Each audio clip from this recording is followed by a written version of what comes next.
Hello, I'm Laura Helmer, President of the League of Women Voters Minnesota and a member of the League of Women Voters Eastern Carver County. I am not a voter in this district.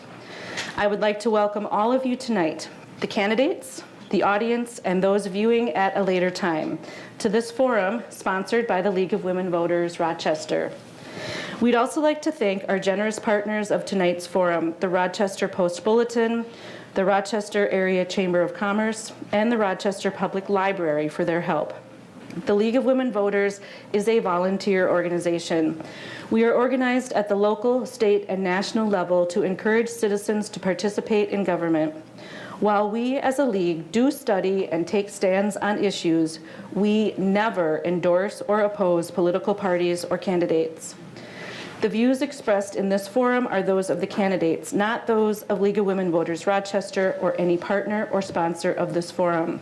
And the sponsorship of the forum is not an endorsement of any candidate. It is our purpose in sponsoring this forum to provide you with an opportunity to hear candidates discuss face-to-face issues that are important to you. Tonight's questions have come from League of Women Voters Rochester, the Post-Bulletin, the Chamber of Commerce, and members of our audience. You are welcome to submit as many written questions for the candidates as you like. Just hold up the cards as you finish them, and a league volunteer will collect them throughout the forum. If you are watching the live stream, you may email questions to lwvrochester@lwvmn.org. Tonight's volunteers who are managing the questions are also league volunteers. Questions that are unclear, hostile, or of a personal nature will not be used. Given our format, your questions must relate to all candidates. Questions that fall into the same general area or which have been addressed in opening statements may be consolidated to allow the moderator to cover as many topics as possible in the time allotted.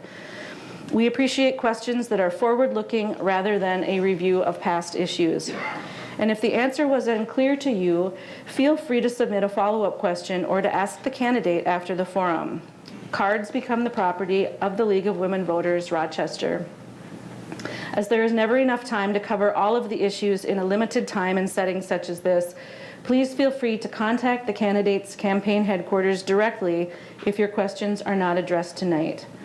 We'd like to thank all candidates running for office for offering to serve their community and for the enormous time, dedication, and commitment that running and serving demand.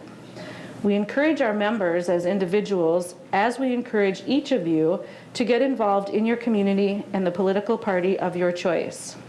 So welcome again to tonight's forum, which features the candidates for Rochester Mayor. Candidates for this seat are Kim Norton and Britt Noser. Each candidate will have 2 minutes to offer an opening statement. The candidates will then respond in turn to questions provided by LWV Rochester, this evening's partners, and by the audience. Candidates will have 75 seconds each to answer. The candidates will then have 2 minutes each to make a closing statement. And I suggest, candidates, that you make your answers as succinct as possible. You don't need to use up all of the time provided. Just please finish your sentence when your time is up. We'd like to cover as many questions as possible. Each candidate also has 3 30-second rebuttal cards. These can be used at any point after each candidate has answered the question. Only 1 rebuttal card may be used per question. Please put that card in the basket then after you have used it. I would like to remind the audience to remain quiet during the forum, hold your applause until the end of the forum, and turn off all electronic devices. The timekeepers tonight are League of Women Voters Rochester's members Mary Jo Casillo and Amina Araye. Questions will be coordinated by LWV Rochester members Amy Cowcutt and Kathy Meyerly. Asking questions tonight will be me, and also Randy Peterson from the Post-Bulletin and Ryan Parsons from the Chamber of Commerce. All right, candidate Britt Noser will begin with the opening statement. All right, well, thank you all for coming to see this program tonight, and thank you to those putting this program on. I want to take this opportunity to let the citizens of Rochester know once again what I stand for and what type of candidate that I am. I am the local homegrown candidate that is fighting to preserve the heart and soul of Rochester. I don't want to see Rochester reimagined at the hand of consultants, and I don't want Rochester to be redesigned by city bureaucrats. I want the citizens of Rochester to use their voice and their power to make the changes to the city that they want, and that will be my intention in serving as mayor. I don't want to use the California model as a model for Rochester, and I don't want to go down the path of Minneapolisation in Rochester. And all of this change in Rochester does not have to come at the expense of our past history and our past heritage. It's not an either-or situation, and we can do both. I would also like to take this opportunity to thank all of my volunteers, my hundreds of volunteers and surrogates, for all the work that they have done over the past year or so. Whether you made a donation, whether you hosted a yard sign, whether you've done door knocking or lit dropping for the campaign, know how much you are appreciated. I would also like to thank all of my whistleblowers in the city, the various departments, DMC and Mayo Clinic. These brave men and women have courageously supplied our campaign with information that helps us tighten our messaging and make sure that what we're doing in the campaign is serving the citizens of Rochester. And with that, I look forward to the debate. Thank you. Kim Norton. Thank you to the League, the Post-Bulletin, the Chamber, the Library, and all of you for attending tonight's forum. It has been an honor to serve you as your mayor for the past 4 years.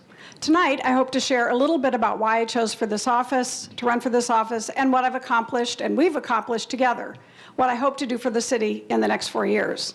I have lived and raised a family in Rochester for 33 years. My early involvement was as a volunteer, and I stepped into public service because I love this community and I wanted to make a positive difference. I wanted to make sure that my family, that the life my family had witnessed and thrived on while they were here was available to the next generation and the generation after that. Before becoming your mayor, I served 8 years on the Rochester School Board, followed by 10 years as a state representative. I've had the privilege of working with some of the finest leaders in Rochester, in our state, and our nation. All of those experiences have enabled me to lead during a very difficult time and continue to benefit the city in innumerable ways. I'm a lifelong learner. I recently sought a master's degree in public policy and leadership from the University of Minnesota Humphrey School and a certificate of public policy from Harvard's Kennedy School as your mayor. The skills I've gained, the relationships I've built throughout all these years has taught me how to get government working for the people and has opened the door to many opportunities for our city. It's important to understand that the city's decision-making process includes city staff, not bureaucrats, council members, and many, many involved community members. We all work together. The mayor's job involves listening to all those voices, helping them collaborate, and arriving at smart and fair decisions. Together, we help provide effective and equitable services. We've prioritized public safety, and we've helped steer this city on a path toward a sustainable and economic stability. I look forward to your questions this evening and to talking with you more in the next few minutes. Thank you. Thank you, candidates. Now we'll move into the questions. And the first one will go to Kim Norton. How do you define the role of an elected official? Are you to vote based on the views and preference of local residents and businesses, or are you to study the issues and vote based on your analysis of the issue? That's an interesting question. As mayor, we don't get to vote at all. As mayor, we listen to all the community, we listen to city council, we take advice from our staff, and we work together in a collaborative manner to build consensus, if at all possible, for a solution that's good for our city. The mayor's role on the city council is only to provide input, to be collaborative, to listen, to share information, but ultimately our only vote is if it's a tight race and we can provide, we have veto authority and can provide some leadership at that level. But just know that it is the city council that actually votes in a system like we have here in Rochester, which is considered a weak mayor system. I ran initially on being a strong mayor in a weak mayor system. I have a significant background in policy work, and I try to utilize my experience as a public service and that experience in policy setting in order to help the city council and the city staff make the decisions that are best for our community. Britt Noser. I see the role of the elected official as serving as the voice of the people within the government. And in our system here, I see that in a particular way with the pushing back against city staff when they perhaps have an agenda that they want to get across. As I've gone through this campaign, I've enjoyed getting to know so many citizens and people from so many different walks of life who feel disenfranchised by the way things are currently going in Rochester. And so I would look to lend that voice to the citizens within their own government. And I think some of the ideas are mine and some of them are the citizens, but it's when you talk to them, you have a synthesis of the two, and that's how you govern. And so the citizens are interested to know, do you have common sense? Do you have good instincts? Do you have good judgment? And these are the types of things in the mayor's role that I see that will be necessary. And the mayor has the veto power, which what I would intend to use, a person who loves the city as much as the citizens do, I would intend to use that on behalf of the citizens to enact the points that I have run on. Thank you. Are there any rebuttals? All right, this is sort of a follow-up question to that, and it will go to Britt Noser first. Should Rochester change its charter to create a strong mayor system? At this time, I don't think that that is something that I would personally recommend. I think the city council president and the mayor can play two different roles. It is sort of in the past it was completely figurehead role, which I see as not adequate. And right now it is too strong of a role. I would like to see something in between. And I think that the person that's doing a little bit of what previous mayors have done, especially Mayor Hazama, who was mayor in my childhood, who I have fond memories of, and then someone who's a little more take charge than Mayor Brady, perhaps, using that veto as I mentioned before. I think this is a good combination. It allows an overseer role or watchdog role, where the mayor is sort of keeping an eye on everything, but you also have a city council president to provide strong leadership for the elected body of the city. So that's how I would view it. Thank you. Kim Norton. Thank you. Our charter is quite interesting, and cities across the state and across the country all have different systems. When I ran for office, I knew I was running in a situation where we had the role of a weak mayor. It is the Charter Commission who will make the decision about what they want to do. Do they want to change to a strong mayor system or not? That issue has been debated as long as I've lived in Rochester and probably before, and it is very difficult to change a charter. Few recommendations come forward, and they often don't pass. They need to not only pass the Charter Commission, but when they get to the City Council, it has to have a unanimous vote to be enacted. And of course, we all know that once you're in a position and you're comfortable with it and you know how it works, changing it is difficult. And so I don't see that this will be changed anytime soon.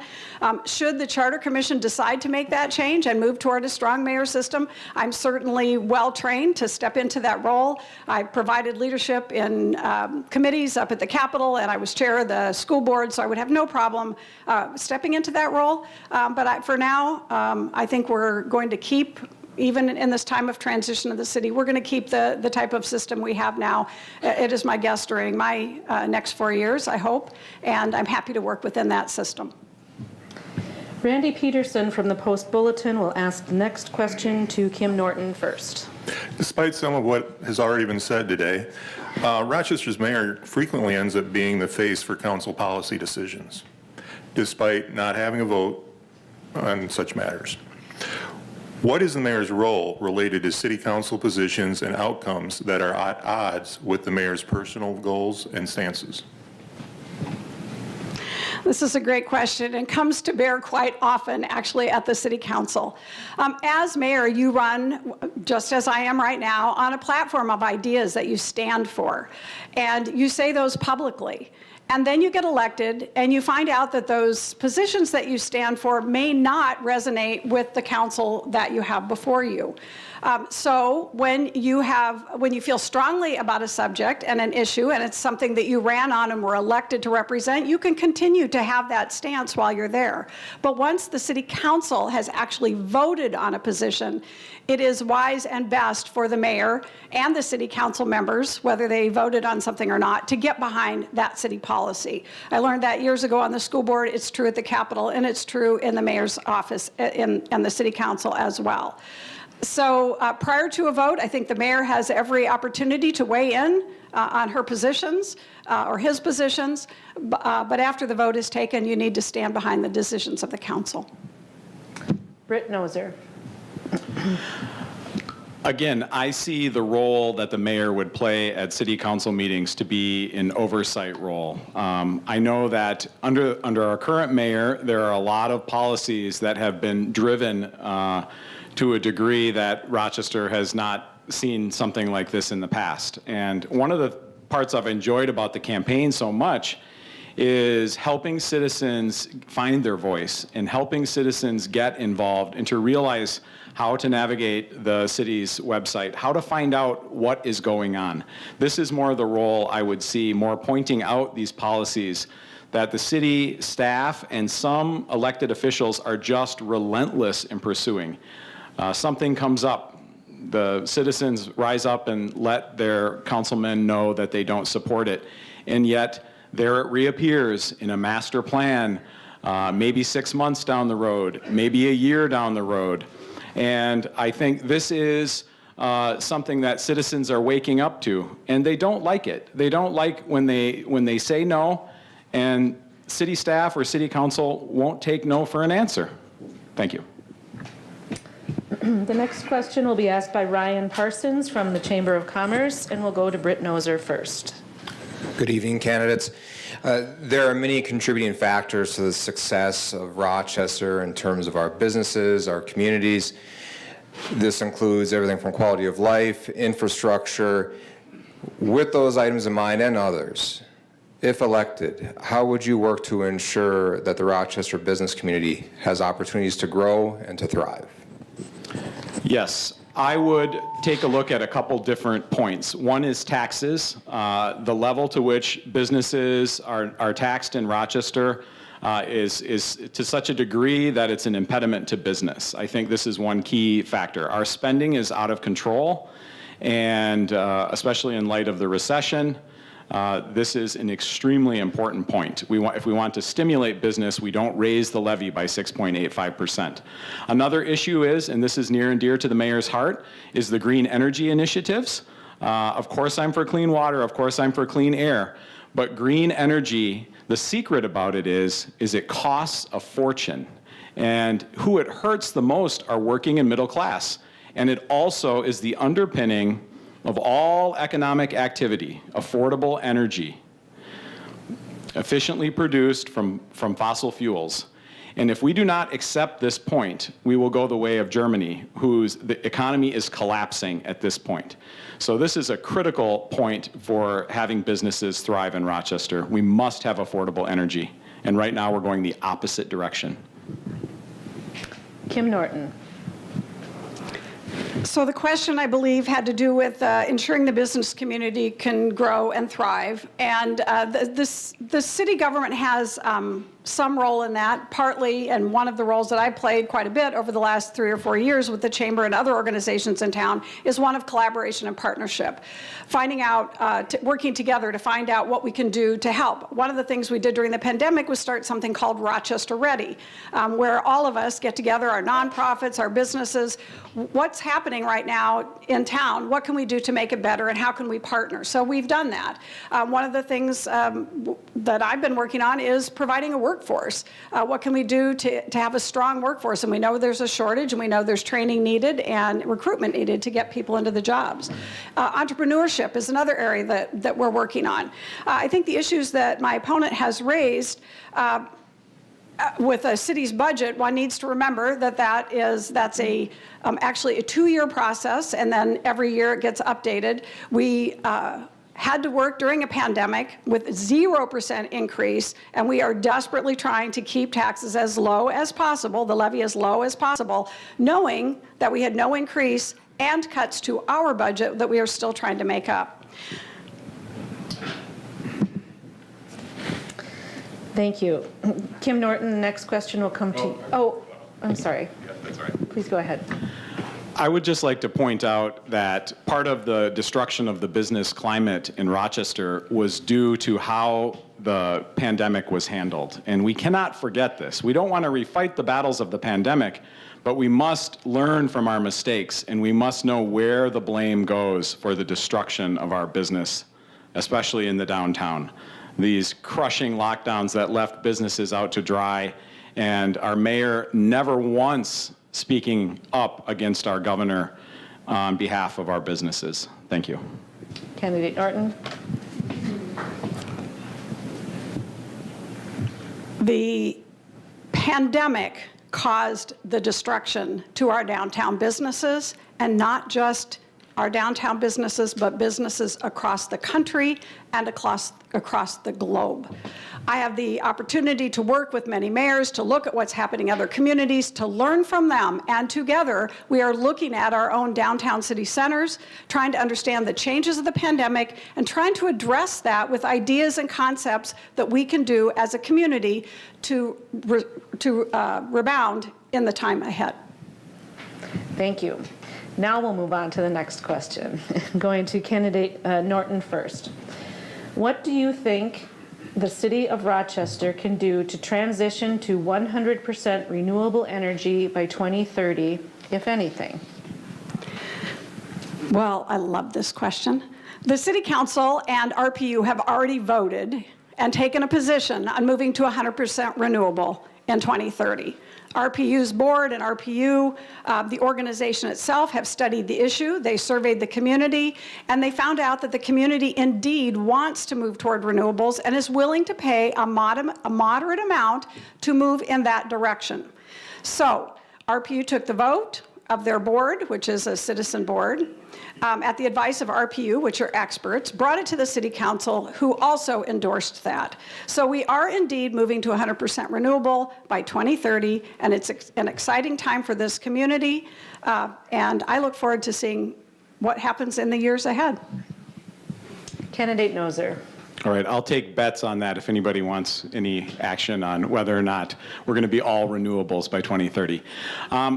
Again, I want to point out, because there's always trolls that say, well, you're not for clean water. I'm for clean water. I'm for clean air. The technology that exists to utilize fossil fuels now is far and away different than what our country started with burning coal, et cetera. This will kill. This is not decarbonization. This is deindustrialization. Renewable energy can provide no more than 7%. Look at Germany, that did 30. No warm showers this winter, rolling blackouts. This is a child crying in a crib to think that we can do this. And the reason I'm so firm with it is because someone must sound the alarm. This is not doable. This is reversible. Just because the RPU board voted to do this, it can be unvoted. And it is critical for citizens to know what this means to you personally. This is going to mean a permanent change in your lifestyle. This is going to mean a permanent change in our economy. This is deindustrialization doing this. And I urge you to do more research on it, and I would do anything I could to prevent this. Thank you. Any rebuttals? All right. The next question will go to Britt Noser first.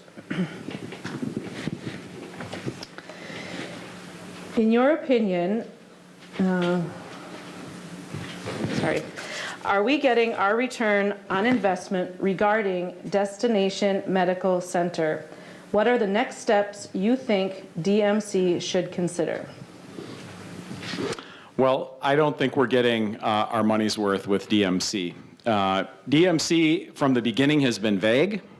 I asked Patrick Sieb, I asked various other officials, I get a different answer from almost everyone. Some people say it's just infrastructure, yet there's this creepy DMC website and creepy DMC social media where it's like they're a shadow government. They're telling us how great all of the DMC projects are.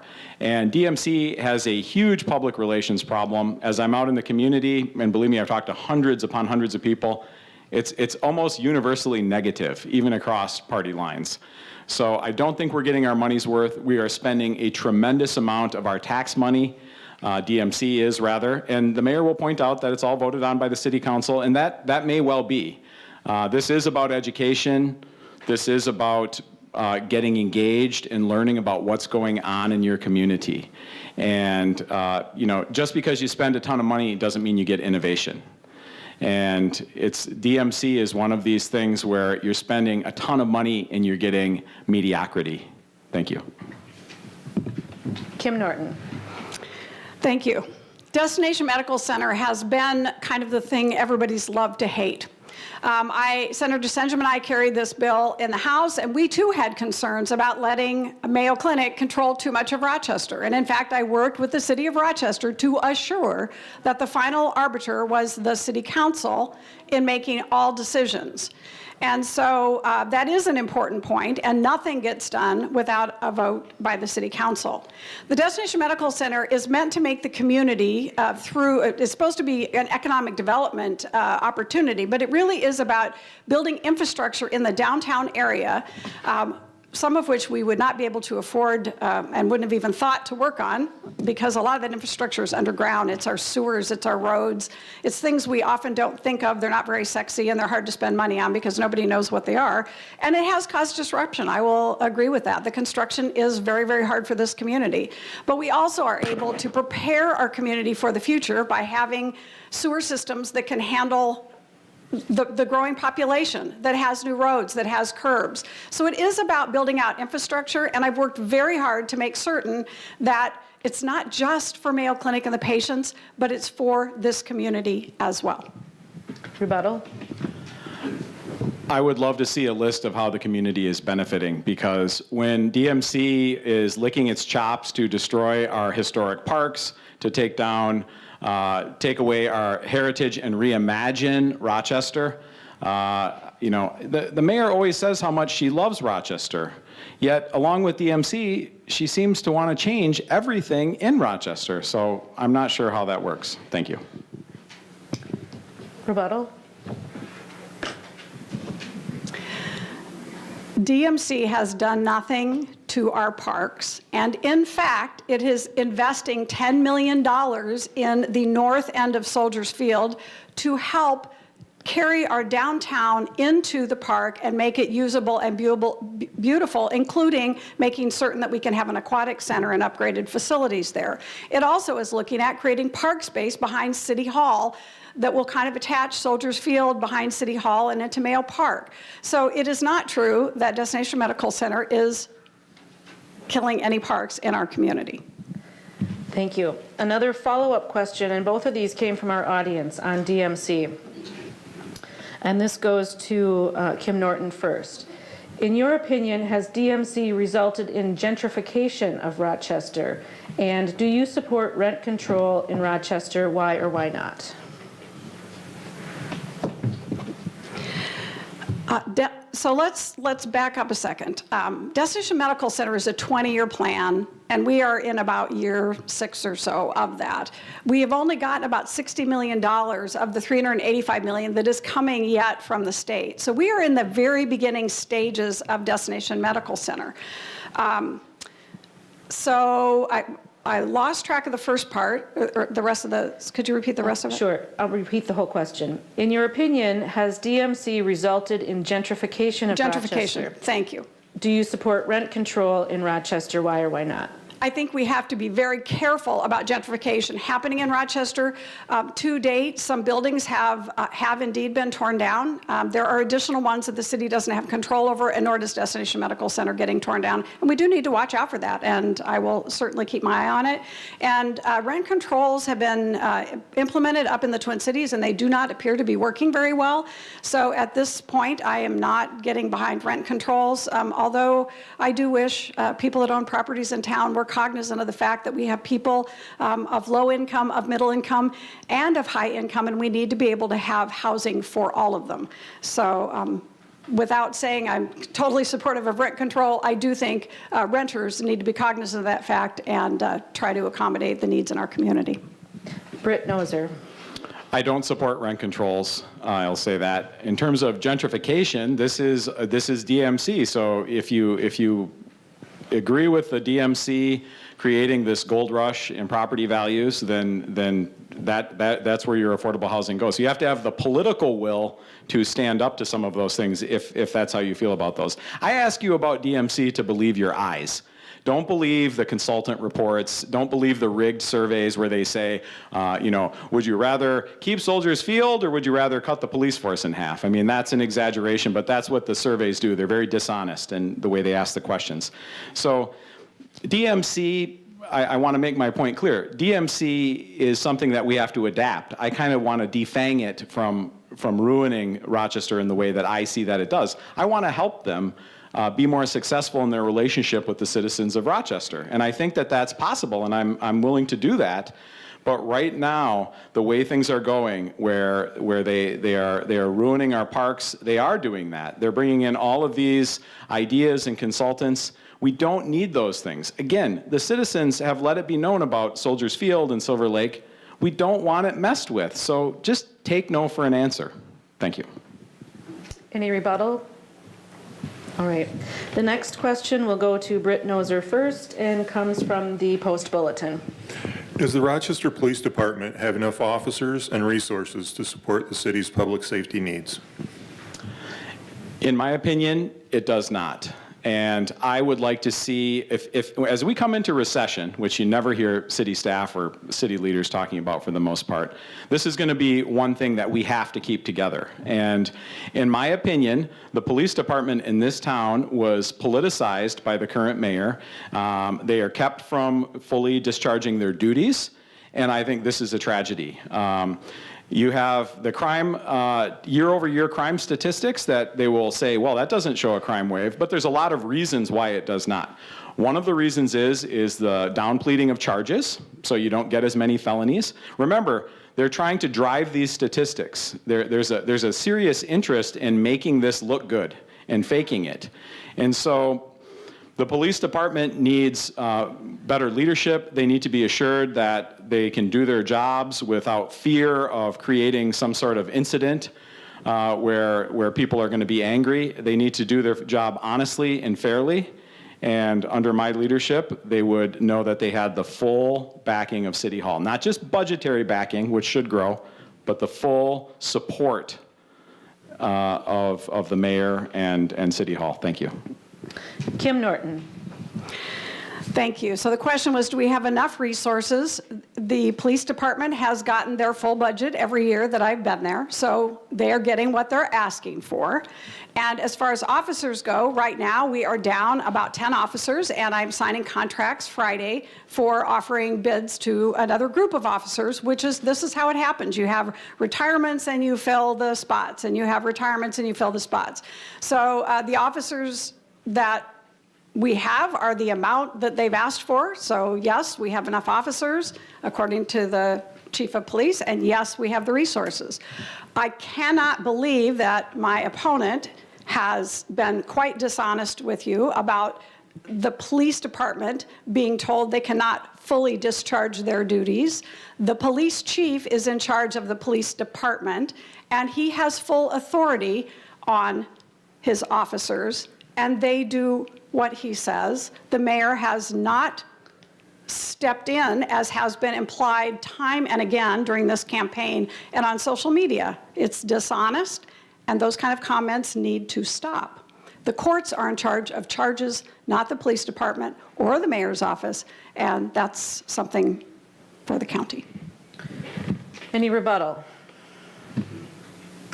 All right, the next question will come from the Chamber of Commerce, and we'll go to Kim Norton first.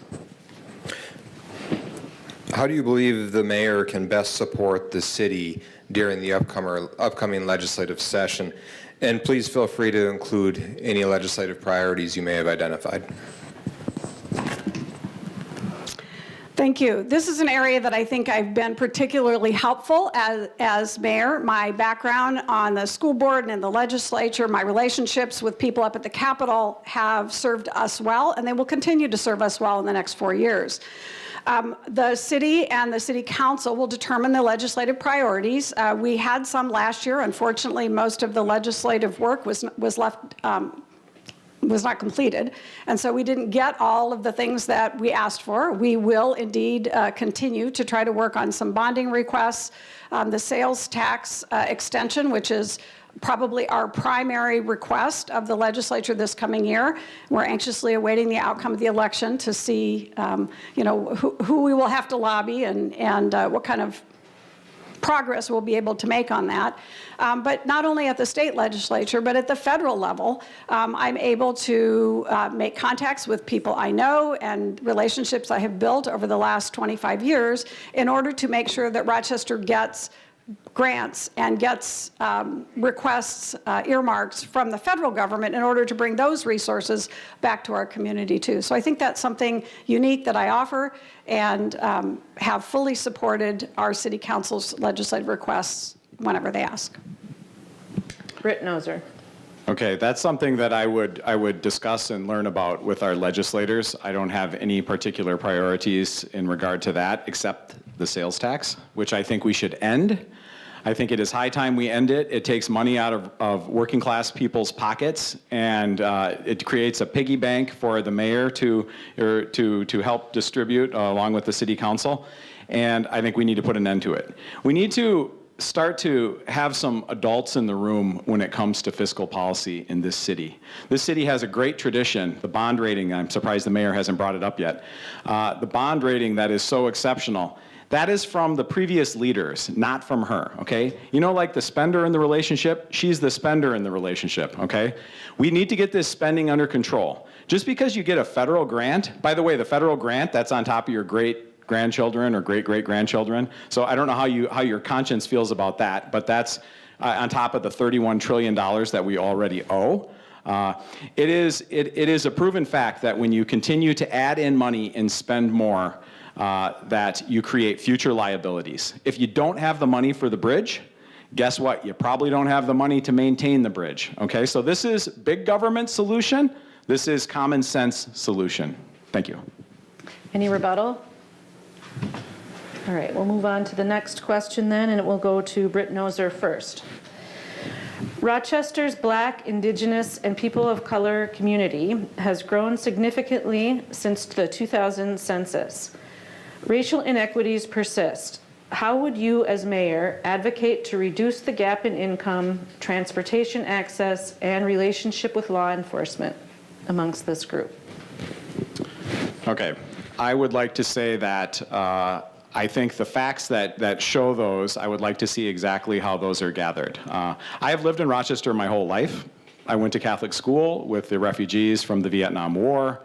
I was here when the Somali immigrants arrived, and I would like to say that I am not in favor of government policies that look at race as a key issue. Every human being is a unique, unrepeatable creation of God, and that is the way we should be looking at our citizens, not by quantifying things by race. We want to help everyone, every human being. And so I would say that whatever we do to help people will help everyone, and that should be the goal of the city. We worked so hard to get to a point where we all agreed about treating people equally. Is there still some inequity? There always will be. There always will be. And we should continue to work at improving that. But going backwards and seeing everything through the lens of race is really unfortunate, in my opinion. Thank you. Kim Norton. So I've been asked to speak nationally and internationally about the work we're doing with the BIPOC community, particularly in the area of workforce and construction. So let me tell you what I tell people when I go out there. In Rochester, and I don't have the exact amounts, but the average median income in the city of Rochester is in the 80,000s, 86, 88, somewhere in there. And we have a 6% poverty rate. That seems pretty darn good. I tell that to populations and they're like, wow, you live in a great community. Do you know that for our Black community, the average median income is about $44,000 a year, and the poverty rate among Blacks in our community is around 40%. 40%. So we do have inequities in this community. The grant that I applied for, with the help of our staff and our community and our construction industry, is meant to try to close those gaps. We can't pretend like inequities don't exist. We need to identify them. We need to acknowledge them, and we need to do whatever we can in the community to create more equitable opportunities and address the systemic racism, yes, systemic racism, that we have had in this country for years. And it exists. I see people nodding, shaking their head. It exists in this community and all across this country. It's time we address it. Thank you. Rebuttal? It seems like when this issue comes up, it's always more about what Kim Norton has done and less about what the actual problem is. That she is the only person that can solve this problem. And again, I just want to say how unfortunate I think it is for our culture that we have to go back and reopen these wounds and act like there is a huge problem that exists when there's very little evidence to show that it does. Thank you. Rebuttal? All right. We have time for only one more question, and then we will have our closing statements. And this comes from the online viewer. While serving as a mayor, it is important to have open communication with your constituents. How do you plan to do this, including your plan for social media communication? And this goes to Kim Norton first. Thank you. For my entire time as an elected official, I have maintained social media accounts. I'm available to the public. I've held, for 10 years in the legislature, I held a Saturday morning coffee every month at Dunn Brothers Coffee. I started that as the mayor as well, but unfortunately, the pandemic kind of got in the way of that. So I moved to an online version, and I do a monthly now. It was every other week. We've moved to monthly online social media, answer your question and discussions to update people. I answer emails myself every single day. My office is open and I take appointments.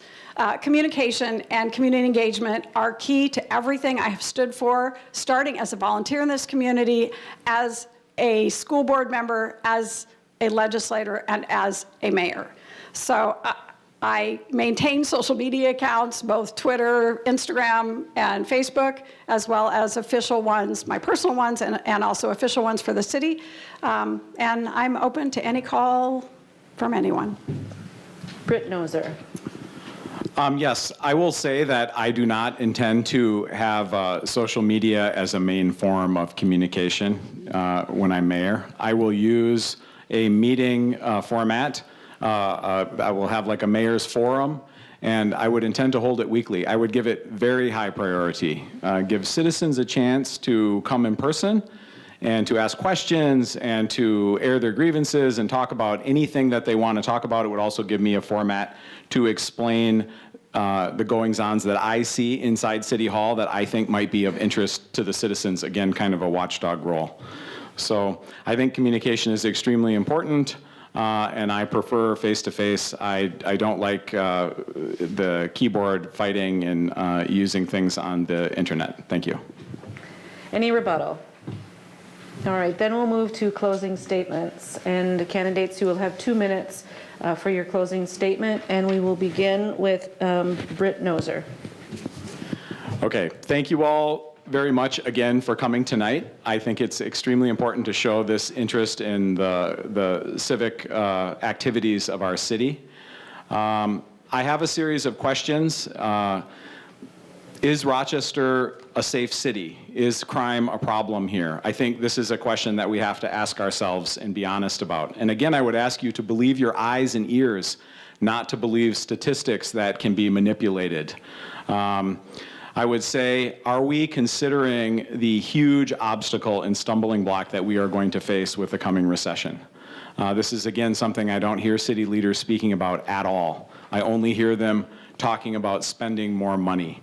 And so I think it would be a sign of good instincts to recognize that we are going to face difficult times, and now is the time to consider these issues. And finally, is Rochester better off now than it was 4 years ago?